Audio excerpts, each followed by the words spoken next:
Nice to meet you, Brian. Nice to meet you guys. Nice to see you again, Brian. Nice to see you, Wilson. Thank you for doing the podcast. Yep. Of course. This is the first episode of the Double Take podcast, and we're honored to have you and just talk to you. All right, I'm honored to be the first. Just for the guests, tell them a little bit about yourself. We'll go from there. I mean, I don't know what you're looking out of me, but I'm Brian Fins. I know Wilson through I own Heavy Duty Tire. I live in Florida. I've been doing this for a while, and just want to hear what you guys here to answer your questions. Real quick, can you just put the mic a little bit closer? I can. Beautiful. All right. So obviously, I don't know much about you. Wilson knows more. So I'm interested. Like, what made you get into heavy duty tire? Like, what inspired you to do it? And I mean, how many years has it been? Like, I was doing a little bit of research. It says it's been over a decade. Yes, I started in this business in 2005. So it's been almost 2 decades. Yeah, 20 years. Yeah. What got you into it? Like, what? Well, Tires to begin with. luck, I guess. I don't know. Bad luck, good luck. Yeah. I'm not sure, but so I was I graduated from the University of Maryland in College Park, which is relatively close to here, and I was a double major business in business, which was international business and logistics, and I moved to Manhattan and worked at a Wall Street company for a little bit, and really didn't like that whole thing, and I always wanted to do something for myself. So I got an opportunity to sell a tire related product, and that nobody wanted to buy. But I tried for a few years, and I sold some of it, but everyone always asked me, do I do foam fill? And I didn't even know what foam fill was, so I figured, why try to sell something that nobody wants, and why not sell something that everyone asks you for? So I learned how to foam fill a tire, which is kind of what started this whole thing. And from there, it just kind of kept growing and growing until we got to where we are today.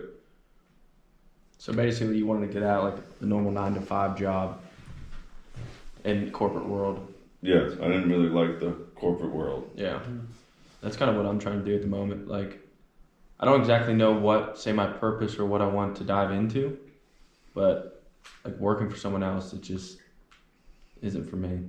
I mean, it depends. I've learned a lot over the years. I mean, there's pros and cons to both. So you got to kind of, I don't know, pick your poison, I guess. Yeah. Because, there's a lot that goes along with owning a business that you don't have to deal with when you work with somebody. Yeah, But for sure. there's certain positions and certain jobs that are better than others if you're going to work for somebody. And I always try to tell people that work for me, their best way to grow is not necessarily to do certain jobs. Like, you have to just kind of step out of your comfort zone sometimes and kind of, push yourself a little bit to get what you want, because there's people that you can work for somebody and make more money than the owner.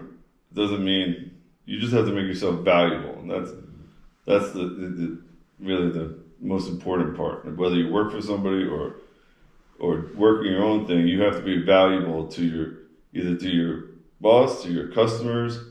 You always have to add that value, or else you need to make yourself. It's not about the owner or the job, and you need to be the face of whatever job you are. You need to be important and valuable. Something I've heard before was like, as an employee, I guess my mom used to tell me this, like when I was in the grocery store, like, treat the carts like that you own the carts. So even as like a job, like, treat the job that you have like it's your personal company, and like give it your all in a sense. And I think that could help you be a better employee. Oh, of course. But again, you need to, I always say sales sales position is always very important because you control that business of the company. You know, if you're in the back room and in an accounting position or in a management position, you know, you leave, nobody really knows who you were anyway. But if you're in a sales position or something that's, you know, more in line with the customers, then if you leave, you take your customers, you become more valuable to, you know, the business. The more that you're seen, you know, you can't always be behind the scenes. I think that's where people feel more comfortable sometimes, but not always the best for them. Got to step out of your comfort zone. So when you started all this, like with the tire and the phone filling and stuff, did you do it like by yourself for a while, or did you have help? Or what? Like, how did you get that started? Did you like get a shop somewhere, or? I got a shop that I rented from somebody that didn't have the rights to rent me the shop. I learned that about 6 months down the line. But it was an old lumber mill that they were going to tear down soon, and I got some foam fill product, and I had one employee, and we started foam filling tires. And you know, you learn a lot along the way. Everything I've learned about tires has been from, or wheels or whatever, has been from making that mistake or having an issue, and you learn. Especially when it's your money on the line, you learn like, oh, this doesn't fit on that. And I just spent 2 days doing something, and now you remember that. You know, it's, I don't know if that's the right way to learn, but that's the way I've learned pretty much everything.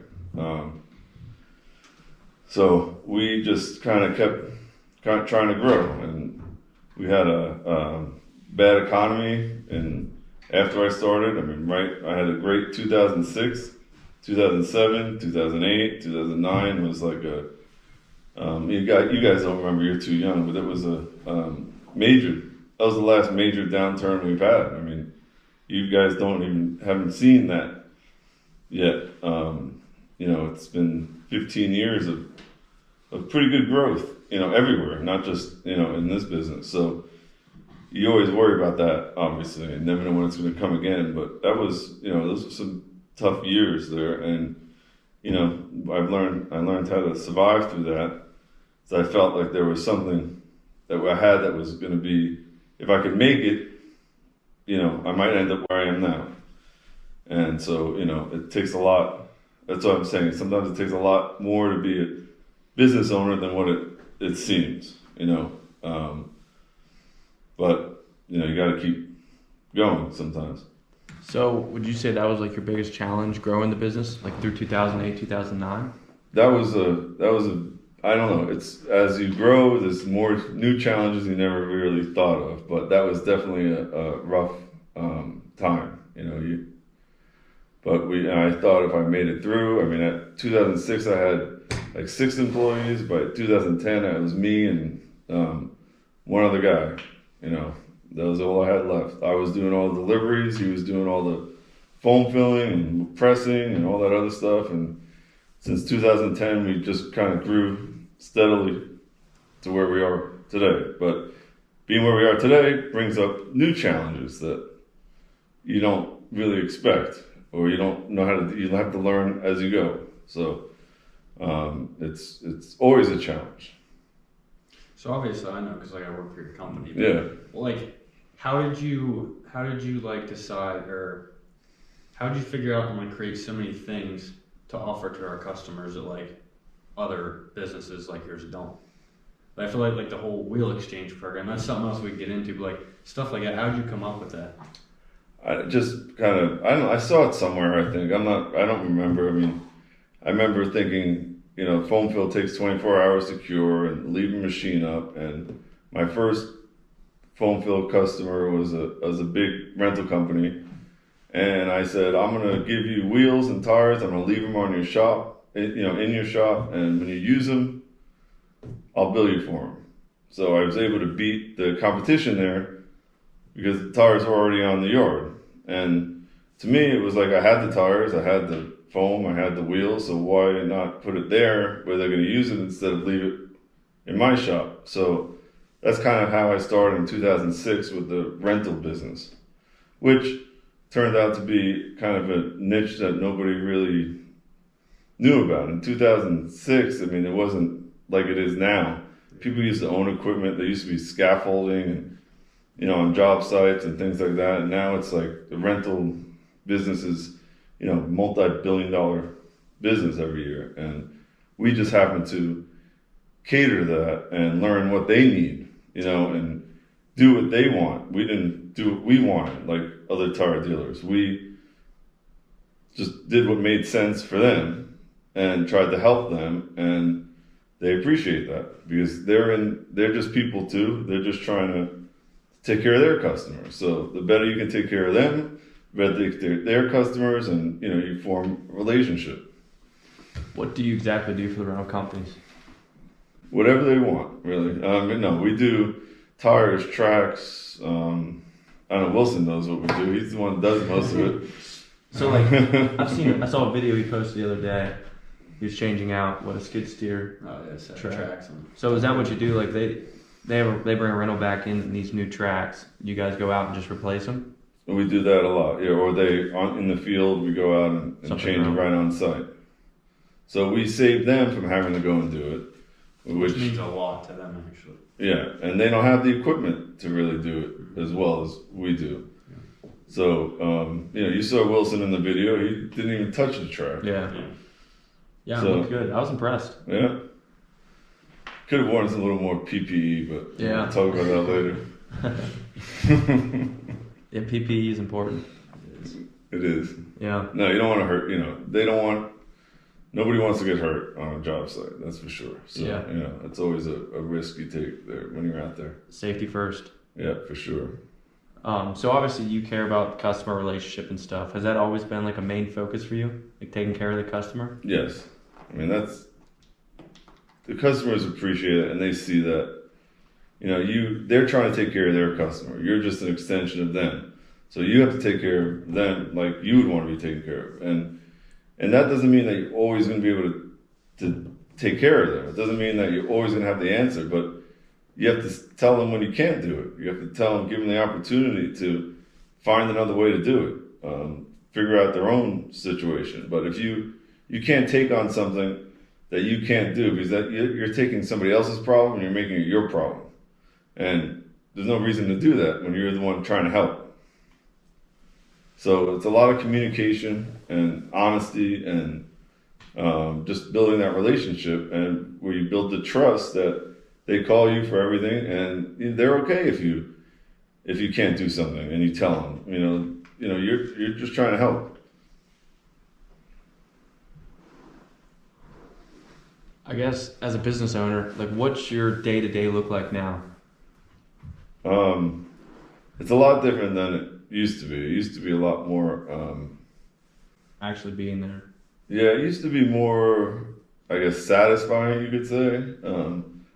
As a business owner now, I never, it's nice when you go and, you have a mission, and you accomplish it. You have a delivery to make, you get there on time, or you have a track to change. And now my job is more of just managing everybody and dealing with issues and but more importantly, trying to keep pushing it forward, which is hard to do. It's hard to let go of things and trust other people to do it for you. But I'm lucky that I've built, a great team. I mean, 100 plus employees, and I mean, they all, contribute and they all care, and, I care about them. So I think it all feeds itself into a business that, is successful.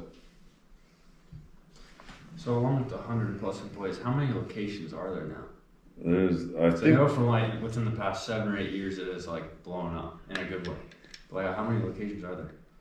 I believe it's 10 now that are active billing locations. I think there's another warehouse that we have. I mean, that doesn't bill anything, but we're trying to expand, we're trying to scale it, we're trying to copy basically what we do in this area to the next area to the next area.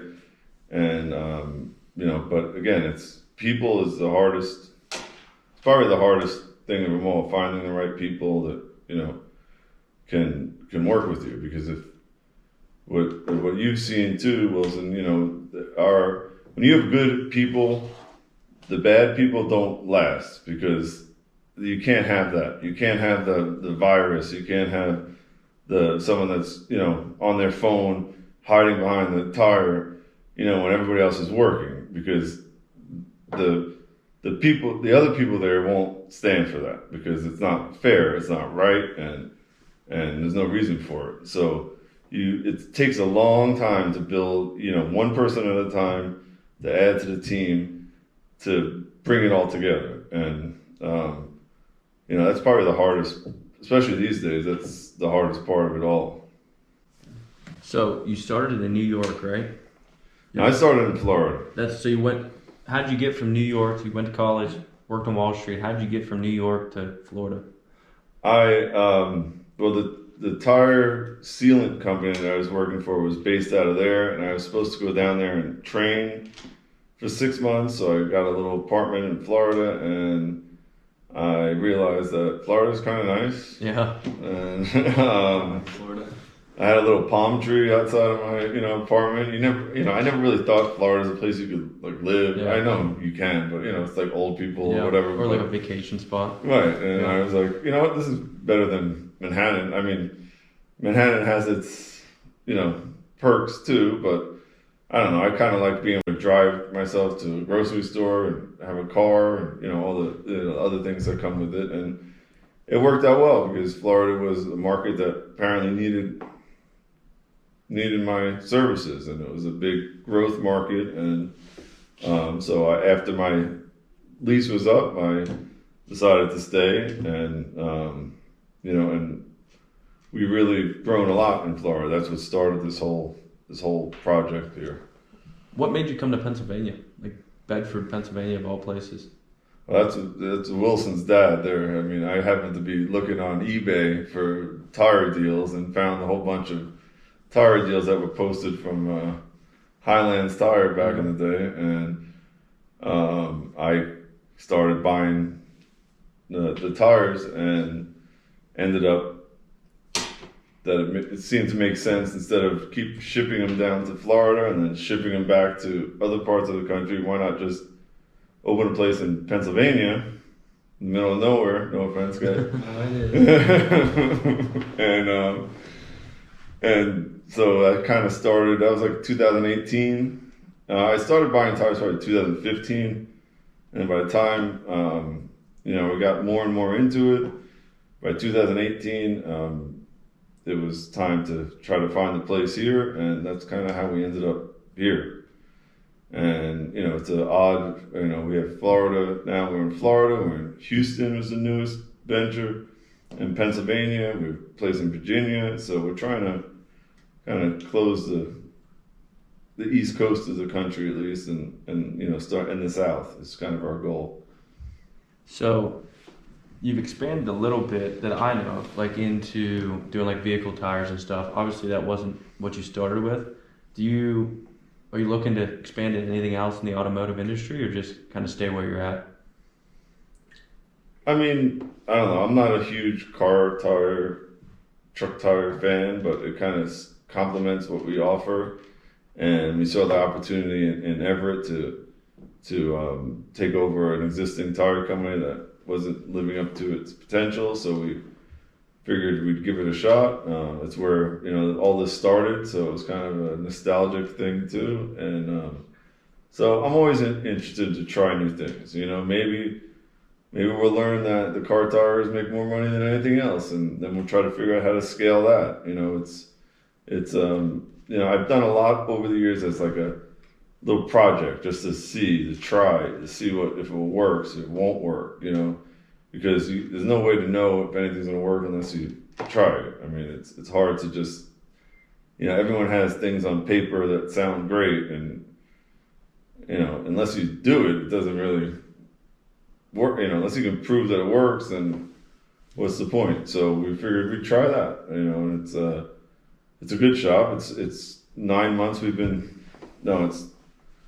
it's 11 months now that's been open under us, and I think it's going to do well. I think it's a 3-year project to get it to where it should be, but it has potential. I'm curious to see how it goes. So I was doing a little bit of research on you. I saw you had a Twitter account. So what is your thoughts on social media, and do you think you could use that to benefit you? Not necessarily your personal one, but like how you made that video and stuff. Like, do you think you could use that to help, say, grow the name of HT Tire? I think so. I mean, I'm not, I'm a little older than you guys, so.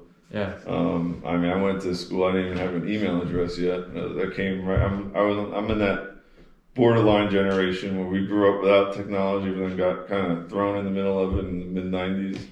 When I was a sophomore, I think in college, I got my first email account. I mean, so it kind of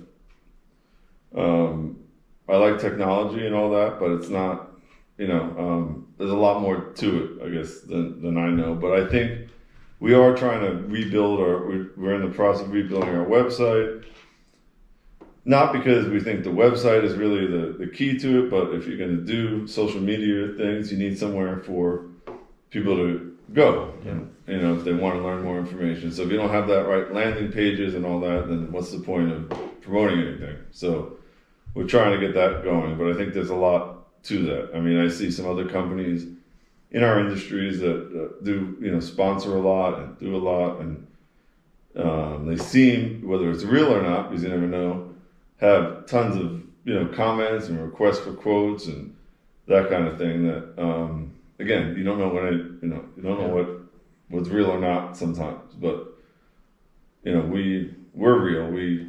Our customers know we're real. We're just trying to keep scaling our business and get more and more places. Yeah, I know with me personally, like if I click on, say, someone's website or something, if I click on it and it doesn't work, or like it starts loading, or you click on something where it just looks crappy, like I just get back out of it, because like everything I feel like nowadays is you want instant gratification. So yeah, like, for sure. If I clicked on, say, your heavy duty tire website, I did look at it yesterday. It didn't look too bad, but like if I clicked on it and say I wanted to see tires and whatever, like say it started to load, or just even the quality of the pictures look awful, like I'd probably just get out of it. Right. No, exactly. And the website used to be it was all about the company and this. I mean, that was the old school website. It was like, I wanted to see who the officers were and all that stuff. And then I feel like we changed that website to more of a it's like a shopping site, just for online purchases, which is what we have now. And it was good when we only had, 1 or 2 shipping locations. But now, if someone's in Orlando and they want something, they want to see the local information. They want to see local reviews. They want to see local pictures, and we're trying to, so each location is going to have its own landing page, its own Google reviews, its own pictures. Like Wilson puts up, all the text will be able to, post things and show things, and trying to make it more of a, I don't know, what do they call that? Organic or whatever feel to it. Yeah. Everything we've Organic done reach. is always kind of organic growth. I mean, we've never paid a lot for advertising or anything. We just kind of do our thing and try to do it well and hope that, this guy tells the next guy and the next guy and the next guy, and we keep growing, which it works. It has worked. Do you use any like backdoor software to keep track of customers? Say like one person reaches out to you, they get tires one time. Do you use anything to track to see like, okay, they haven't bought tires in 6 months, like let's send out an email and just just always. Not really. I mean, we have a CRM system, to track what the sales guys do and where they've been, but we don't really, I wouldn't say, have a set program for that. I mean, Okay. We try to pay attention to sales trends and see when we lose business or gain business, but it's not like a automated thing right now. I'm curious, what, obviously you came from business school and started a business, but like what would you say is the number one, if you could say a number one piece of advice that you've learned or someone's given you in business?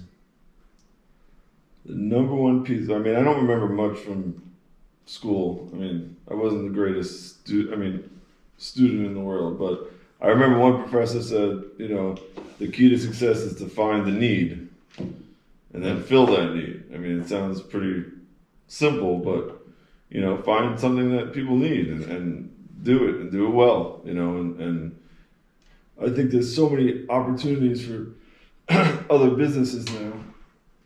I think that anyone willing to have a skill or a craft or whatever can really make their own life. I mean, you can't, the office jobs and, the things that, excuse me, like AI is going to take over, I mean, there's certain things that, they're never going to take over. I mean, you're never going to, maybe never, I don't want to say never, but in our lifetime, but like, you're not going to have a robot come and, fix your AC or wire your house or, change your tracks or change your tires. I mean, it's just not, feasible. And less people want to do things and physically and actually accomplish something. And, that's where the money's going to be made. I see it already. You see, you go to the mall on Christmas, you see people with work clothes walking around buying stuff now. I used to be the only one that was out there in my boots and trying to buy something nice for my wife. But now it's everywhere. I mean, those guys are making, people that are actually doing the work are making more money than anyone sitting in an office. And that's just at least the next 10 years. I mean, to say the least. Yeah, I definitely think trades and those kind of fields are taking over. I saw a statistic, it was like for HVAC, like 80% of people in the HVAC field are 5 years away from retiring. So like already, like to get anyone in HVAC industry, they can charge pretty much whatever they want because they're booked out, they're busy. So if you need them now, you basically can charge whatever you want because everyone needs their AC, everyone needs heat. And those aren't things that like you can just kind of fix on yourself. Like you could try to, but like some of the things you just have to know how to do it. So you have to pay someone to do it. And I've thought about trying to get in the HVAC business just because I feel like what I'm in now, it's hard to go from that and like start my own company just because it's like, so I'm in the natural gas industry. So it's just like everything is owned by these big billion-dollar corporations. So to go out on your own and try to do that, I feel like it's almost not impossible. It'd just be a lot harder than just starting like an HVAC business on the side and fixing people's AC when they need it fixed.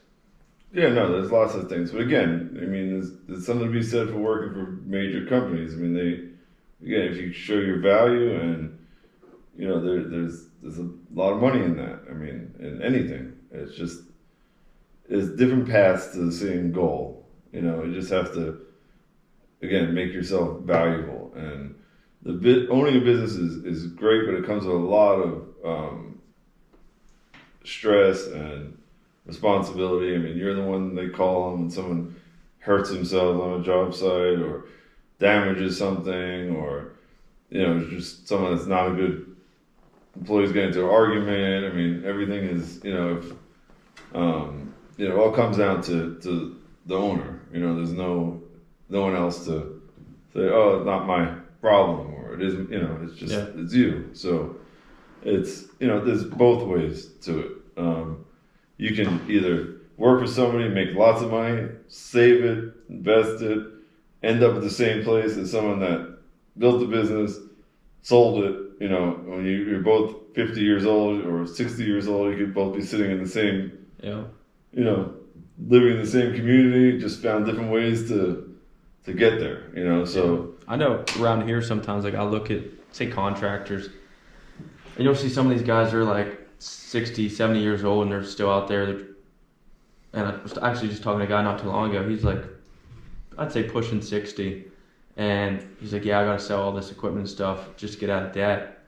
I'm thinking, man, like if you just had a normal job, you'd probably be in a better situation because it also depends on how you run your business, how you are with the money. Like, are you always trying to innovate, do new things? Like, if you just sit there as a business owner, in my opinion, I'm not a business owner, you are. I'm just saying, like, if you sit there and you think, like,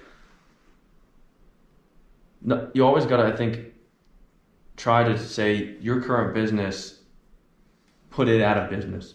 Because if you just sit there and you're just like, okay, this is always going to work, eventually it's not going to. No, you definitely can't. That's part of it. You can't. If you, what do they say? If you're not growing, you're dying. Yeah. I mean, and so it's a lot of pressure, especially when you get to the point, the size that we are. Growth is, to grow is a lot more. It's not like, oh, I had one truck to, adding another truck doesn't really grow. You need to add another 15 trucks or whatever it is on the road. And again, it's hard to find people. It's hard to, manage that. But, the salaries go up for people in this industry that, and if they're young enough and they're smart enough to save and to invest and do their 401ks and everything from the time they're 20 years old or whatever it is, then, you can end up with a pretty good, retirement, not be that contractor that has to sell his truck in order to, to survive. So, I mean, there's lots of ways to get there. It's harder now as a business than I think it used to be. I mean, there's a lot more corporations. It's harder everything. Corporations are buying houses, and renting them out and making it harder for someone else a starter person to start, something. So, I mean, there's a lot of barriers to doing your own thing. So it's not always the best way. I mean, everyone wants what they don't have sometimes, and I'm happy with what I've done.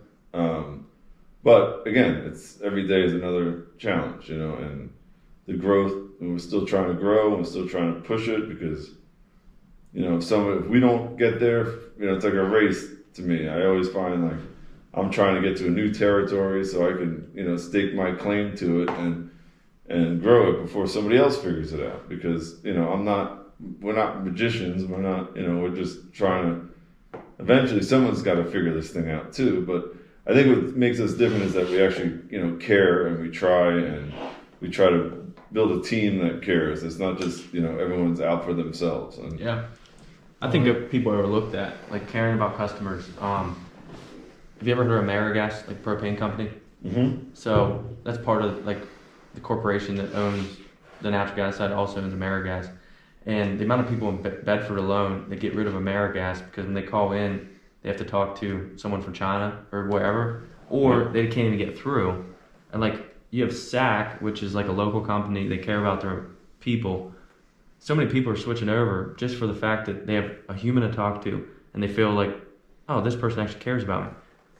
Right, exactly. But, eventually SAC will probably sell to AmeriGas, something like that. So, I mean, maybe. Was there how that goes. Within the past 20 years you've been doing this now, was there any like point where you thought you might have wanted to do something different or like try a whole different type of business? Or even now, like have you thought in the past few years about like maybe I could get into this instead of tires? Not necessarily like give up, but has there been any like open ideas of something else you thought you like might have wanted to do? I mean, not really. I kind of like this business. It's kind of a fun challenge. I mean, we get to compete against, as a small person, as a small business, we compete against some major, corporations too, and we're able to, beat them at what they think is their game because we focus more on one particular part of the market. And I guess sometimes my fear is that if we over diversify, like going into cars and trucks and all that we might lose our main focus, which is really the rental business. But so far we've been able to, kind of keep a little bit of both. Our main focus is always going to be the, rental equipment companies, and we're trying to, grow with them because they've grown, exponentially over the last 20 years. I mean, you can't even, these companies are buying each other for billions of dollars, and we're there for them, and that's But what I've done something else. I mean, I always think this in Florida, especially, there's a lot of opportunity in any trade. I feel like you could lay floors. You get a crew to do that. You could be an electrician. People pay. I mean, for quality. That's especially where there's a lot of money in some place like Florida, where Palm Beach County now. I mean, rich people pay for whatever. That's something that you could always do, and people want quality and service, and in any industry. So there's opportunities everywhere I see, but I've never had like the feeling, oh, wish I did something else. Maybe I wish sometimes I'd worked for somebody else and could retire, Yeah. But I mean, in terms of what I'm doing, I like this industry. It's kind of we're kind of making our own way, and our not even want to say competitors, but the major companies are trying to copy us the best they can, but they don't treat their people right. It's not they don't have the right atmosphere to do what we do, and it's a very difficult thing to build. So I don't know if I want to do it again. You can only copy someone for so long though. You know what I mean? Like you have the secret ingredients. You could I could try to copy you as long as I want to, but like say my mindset's not the same. Like as long as you stay true to who you are as a business or whatever, like eventually they'll fade out.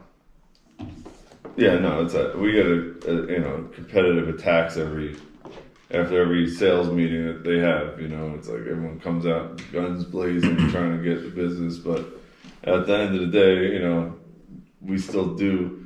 You go out and help. I mean, Wilson would tell you. I mean, it'd be hard for the customer, one of your main customers, to use anybody else because they know they know that you'll do anything that you need to do. Like building that relationship. Like there's a lot of loyalty that comes with it too.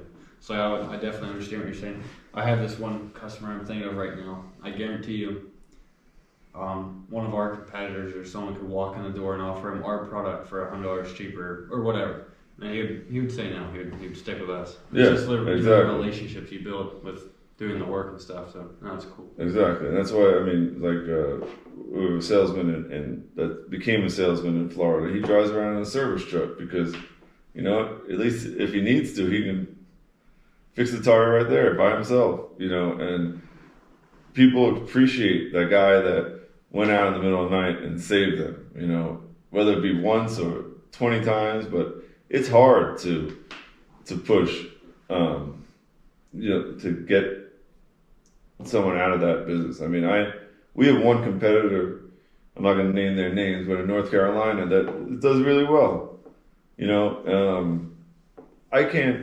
When I think of how to get the business they have, I think, what would someone try to do to get my business?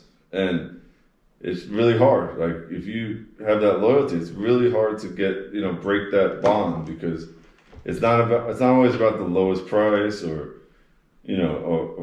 it's just about, relationships. And that's what you learn.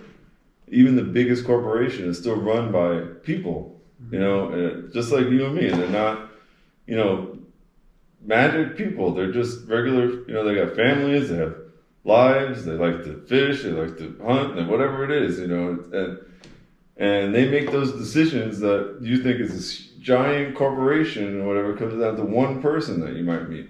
So, it's the relationship side of business is really important. So, do you know who Alex Ramosi is? No, I don't. All right.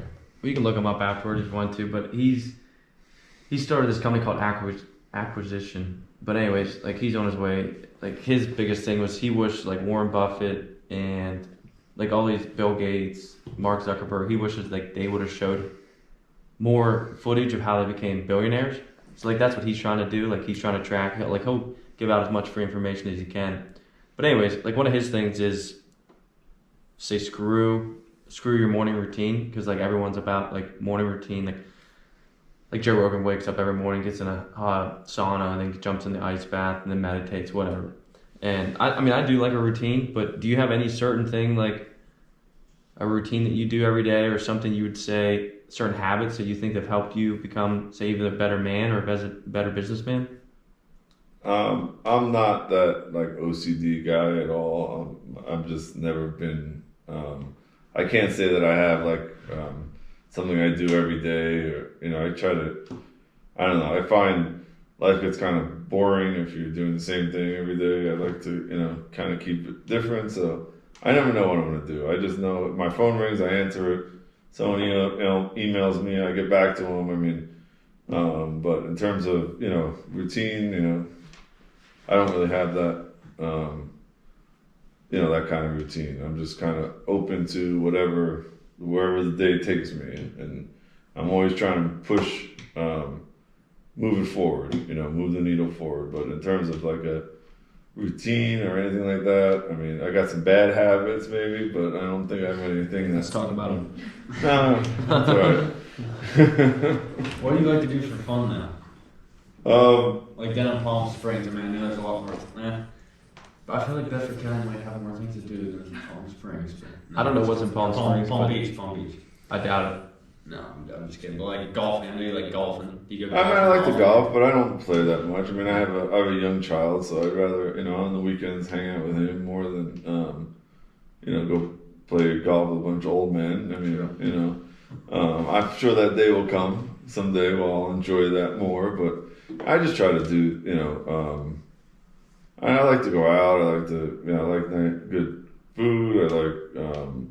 I try to work out every day, doing something, whether it be, biking or, do my own little workout in my wife's office in my house or whatever it is. I mean, I try to stay active.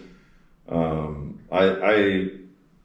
hobby is kind of my business. I mean, I like the challenge. I like to, always try to push things, and we've done a lot, different things, wheel shops and new shops and all that kind of stuff. So my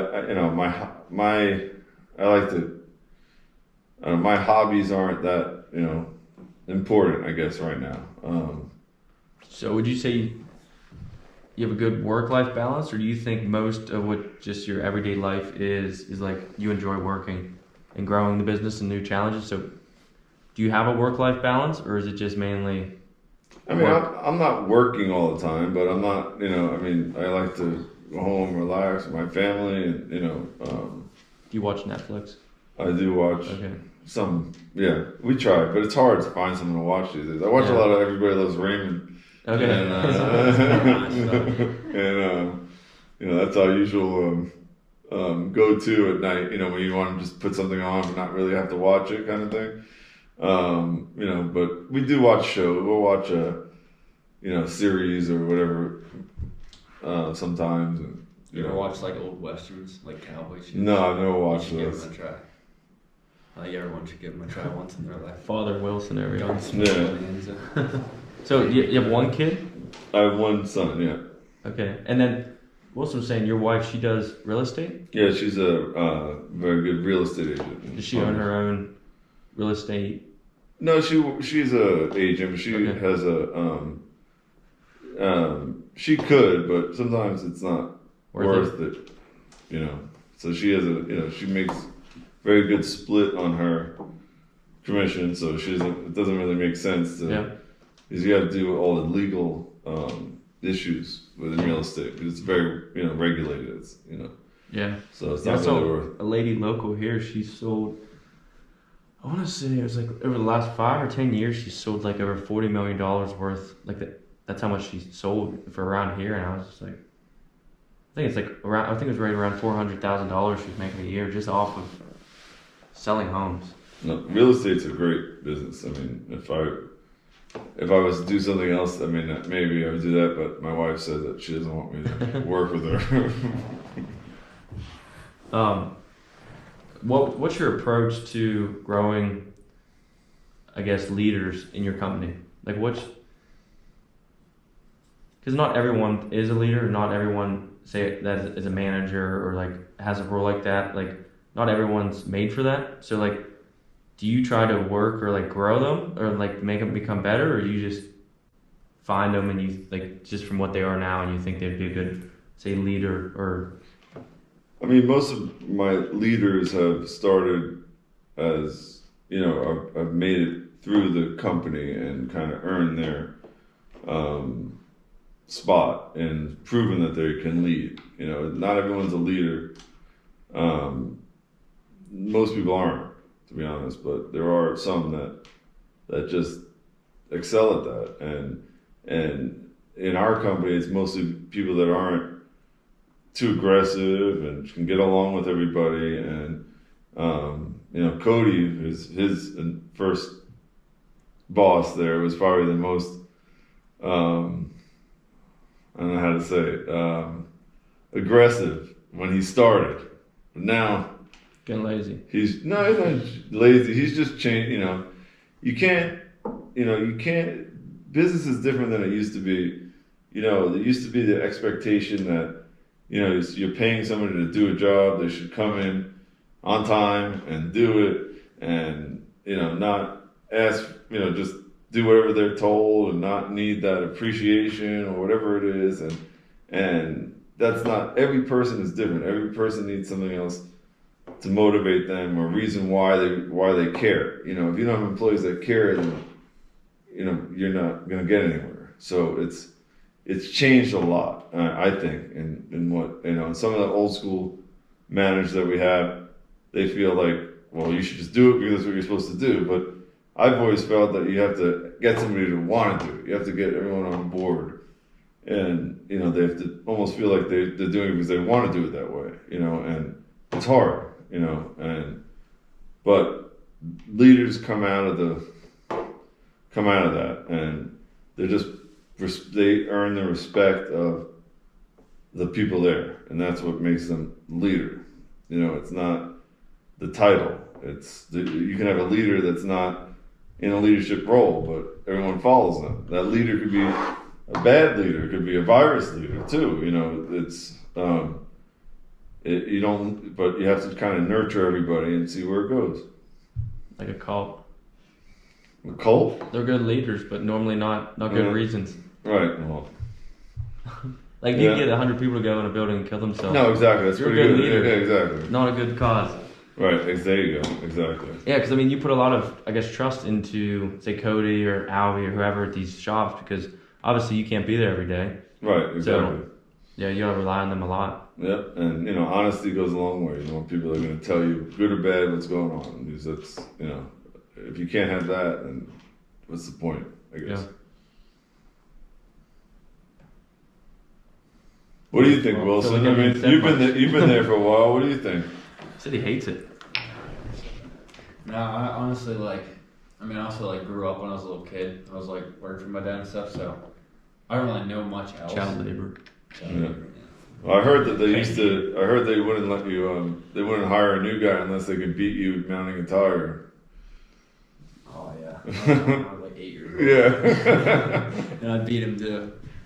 But now, no, I grew up in the tire industry and stuff, so it was it's kind of hard for me to choose something else, just because I felt like I was, I don't know, even at a young age, already experienced in this field. It's also why I'm kind of wondering what to say half the time, because I feel like I kind of know some of the answers about business and stuff. But no, I really like my job actually. I definitely wouldn't do something I don't enjoy going to. If I woke up and I thought I was gonna be miserable all day doing my job, I wouldn't do it. As far as expanding stuff, it kind of blew my mind. I also never expected when I was younger for all this to happen, but I'm glad it did, and it's really cool to have been there to see it all happen over the years. But no, I really like the company. I like what I do. I like my coworkers, bosses. It's a great place to be. A lot of people don't like waking up and going to work though. Well, I'm not gonna say I jump out of my bed.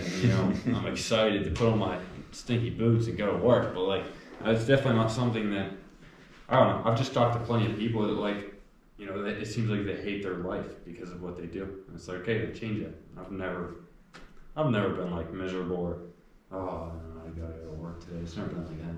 And if it was, then I would not work there. But How old are you? I'm 21. You might get there. We'll see. But no, something I like about you is a lot of people like to talk about things, or like you said, looks good on paper. Even sometimes with things that I have, I want to do this, do that, whatever. But I'm you actually have to do it.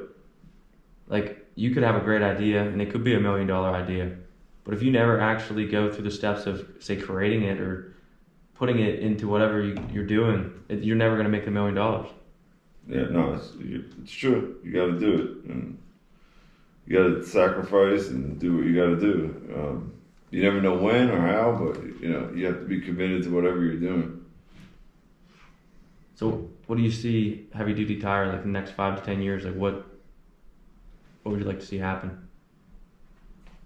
We'd really like to keep expanding how we're doing, and we started a franchise.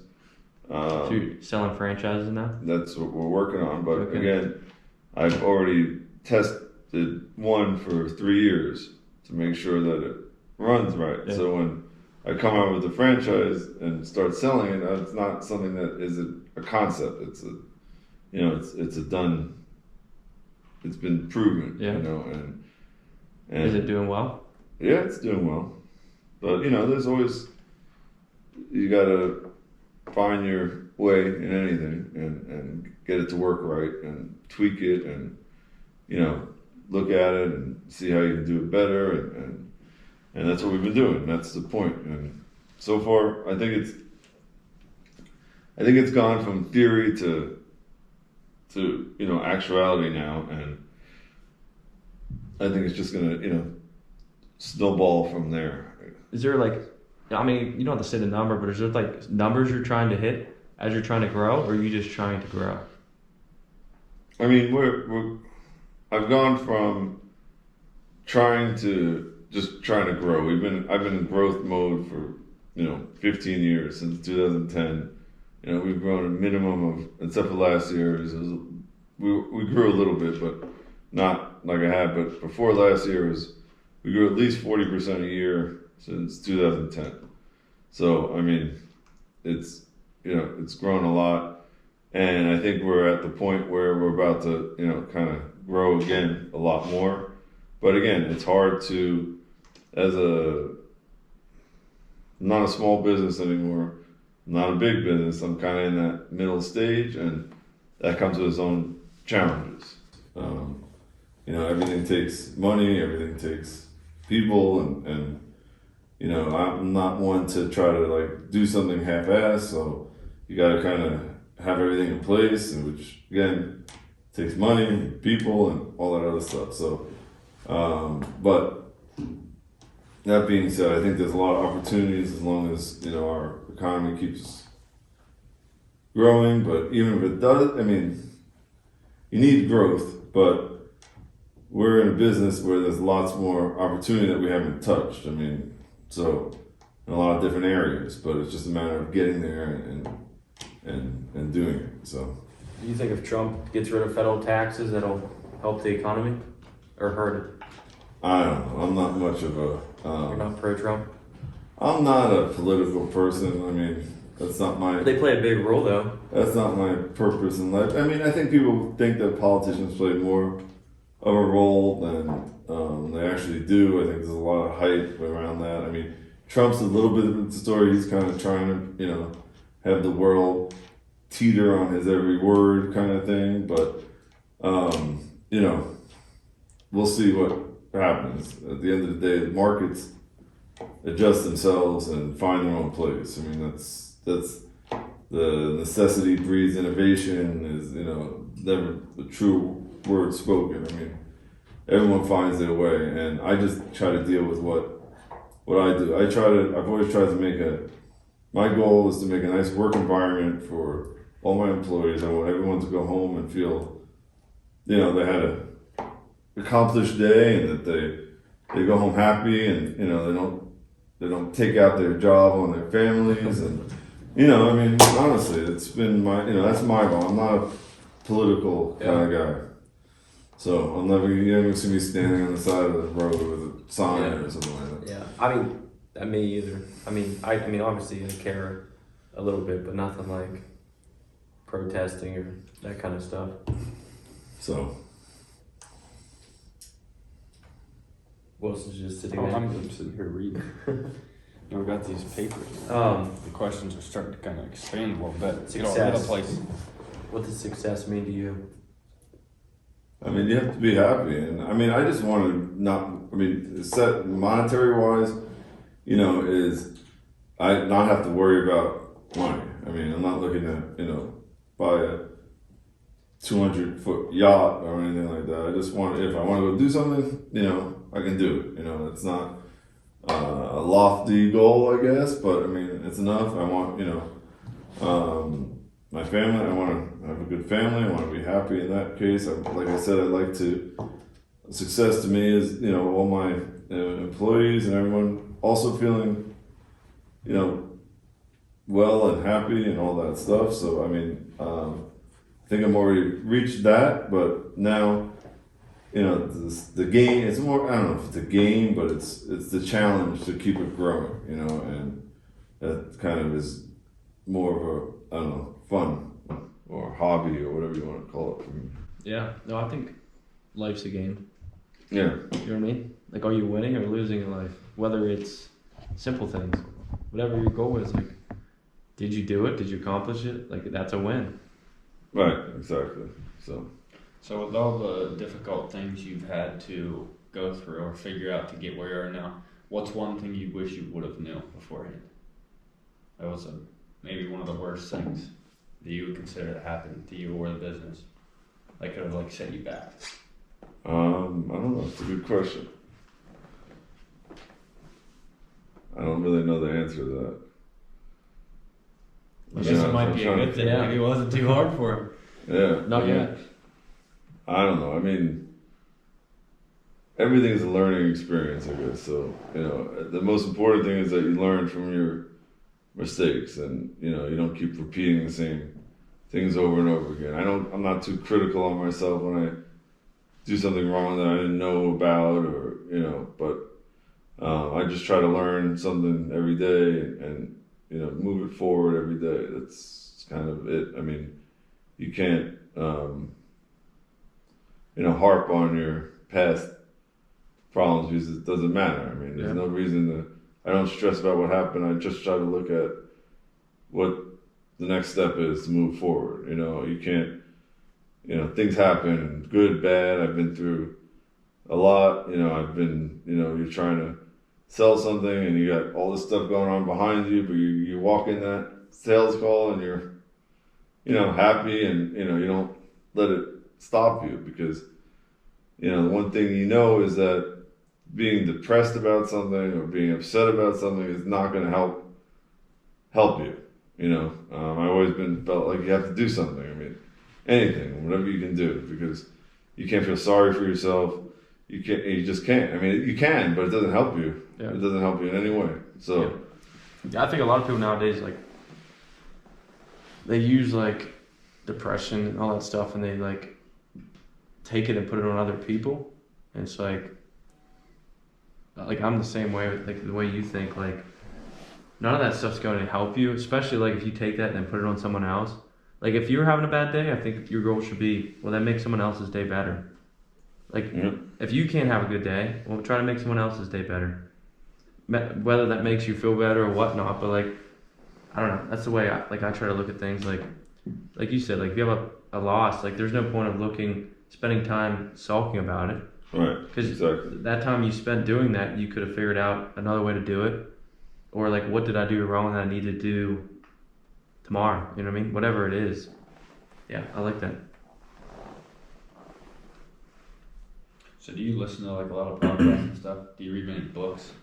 Do you do a lot of research on certain things or no? No. Nothing at all? No podcasts, no books? No, not really. Music? Do you listen to music? I listen to music. What kind of music do you listen to? I like a little bit of everything, but I'll go from, you always have to like the classic rock kind of stuff, but I like the hip hop rap stuff too. I mean, I grew up in as a Jewish kid from Long Island, NWA was always, always a big thing for some reason. It kind of led you into that rap world but I like, alternative rock. I like anything that not too depressing, I guess you could say, That's fair. I like upbeat kind of things, I'm not a big R&B, fan, but anyway, that's kind of my. Gotcha. I like my Sirius radio. Yeah. Sirius XM. So that's something I've thought about before. Is there's nothing else that I know of out there in the market like Sirius XM. Can you think of anything? Why is there not a competitor? Well, there was, but Sirius bought, or XM bought Sirius, or they merged. It's not enough big enough. I feel like that's what's happening nowadays. Like all the small guys, they were trying to compete with the big guys, just get bought right out. But you have Pandora and Yeah, like Spotify, Apple Music, stuff like that. Yeah, but like Pandora is not in vehicles. Like you could get the app. yeah, but because you don't need it to be in vehicles anymore. Yeah. You can just listen to it. Yeah. I like YouTube Music as my because you can pick whatever song you want. You don't have to. I've never like seen YouTube music. Yeah. I'm a Spotify guy. Yeah, me too. Yeah, I said I did Spotify. So I always did YouTube Music. You can pick your songs. It gives you an offline playlist. You know, if you're on a plane or something, like your 100 best songs or whatever it is, it's easy. So Maybe we'll have to put this podcast on YouTube. yeah, maybe. Music. Probably. But it's everywhere. Yeah, so one of my plans was to end the podcast with just asking you, I guess, like what's one quote, book, podcast, something that you would suggest reading, but you don't do any of that. So I guess what's one advice, I guess either to me or to both of us, that you would say To work towards. yeah, like what's one good piece of advice that we could learn from Is to learn from mistakes? mistakes and try things. You know, I mean, why not risk a little bit? Maybe it'll work, maybe it won't. You know, but at least you know. You never wonder, and do things on a small scale. See if it works. You know, don't keep it all in your head and conceptualize it. I mean, do it. You know, and that's about my advice. I'm not that deep, I guess, but I just try to, keep positive and move forward, and until I've had enough, and then I'm gonna play golf and go fishing and all that other fun stuff. Yeah, no, I like it. I think sometimes people overlook the simple part. Like you said, just do it. Some people have to, put together this 10-step plan of how they're going to do something and then get all this money, say, to invest in something, and like they could have just done it from the beginning. Yeah. You're always going to learn quicker from your mistakes. Yep, and keep adjusting, keep changing. Markets change, everything changes. We've made big pivots in our business over the years, just based on look at the bigger picture, look at what's going on, look at where you have that competitive advantage, or where you have, look into the future, look to what someone once told me, that make sure whatever you're doing is not easily repeatable. Like if you're gonna open, a cotton candy stand in Everett that everyone's gonna love, like what's to stop somebody else from opening that stand down the block? Why are they gonna keep coming to you? That's kind of, it's a bad example, but you know what I'm saying? Like something that's easily repeatable, then it's not the right business. You got to find that niche. They got to find that need, and just go at it. I do have one more question for you in the podcast. So something I thought about one time was, like, sometimes I feel like I'm in the part of life, like, this is the question, what do you do when you don't know what to do? In what way? Just anything in life. Like, so I read books, I'm trying to learn, and like I want to do something. It doesn't even have to be around fitness, but like that's kind of what I do now. Like, try to give advice, either whether it's life advice or just fitness advice. I am also trying to develop an app, but that's besides the point. But like, you're always supposed to be learning, trying to become better. But like, what do you do when you get to the point where you feel like you don't know what else to do? To say become better or read more books. I don't know. You just keep trying. Keep looking. It's not. I don't know where you try something, do something. I don't know. I don't know I've never been big into the books and podcasts. That's not my generation, I guess. I don't know. I read a lot of articles about businesses and things like that, and I try to just look at the bigger picture of things and see where I can find the spot. I've always felt like there's, this trillions of dollars like floating around, like you don't need a lot of it. You just got to figure out a way to stream a little bit to you and you know, if that's what you consider to be successful, and, you know, take care of yourself, you know. I just feel, like I said, my goal in life is not political. It's not, I'm not trying to be a billionaire, but I like all the families that, you know, kind of are supported by my business. I like doing the picnics and seeing, you know, 40 kids running around that, you know, are happy and their parents are happy. You know, that's, if I can contribute anything to the world, you know, that's kind of my place. So I'm hoping to expand that and, you know, just do things that make you happy. I mean, that you love, and people see that. People see that passion for something, and, you know, they want to be a part of it. So just stick with what you feel. Don't give up. Don't give up. Keep trying.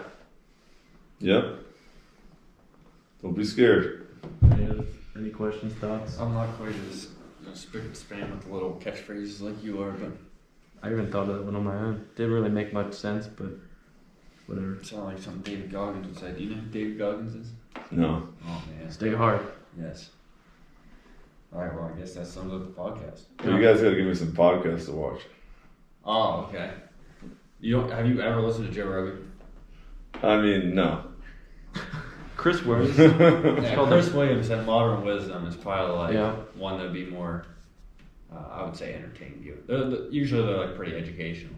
But Modern Wisdom is a good one. I started listening today, actually. I think Alex Hormozy. You would like Alex Hormozy, just for the fact he's in the business world, and he's trying to. I mean, like you said you're not trying to become a billionaire, but I mean he's trying to go from a millionaire to a billionaire. So, I mean, he'd probably relate a lot more with you with stuff than say me, but he's interesting. Even just his thoughts on life.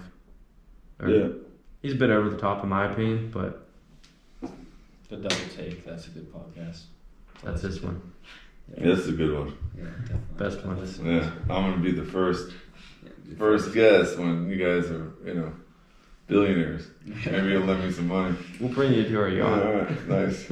Over 250. See, that's what they always say. It's better to have you don't want to have a boat. You want to have a friend with a boat. I don't want a boat either. I do want to play that. I would like a plane. I think a plane would be beneficial. Plane makes sense to me Yeah. too. I agree. Helicopter before a They plane. go down too quick. Yeah. Well, good luck, Appreciate you guys. coming All on. right, thanks for having me. I appreciate it. Let's wrap to. Podcast number 1. Yep. Yeah. Peace. Peace.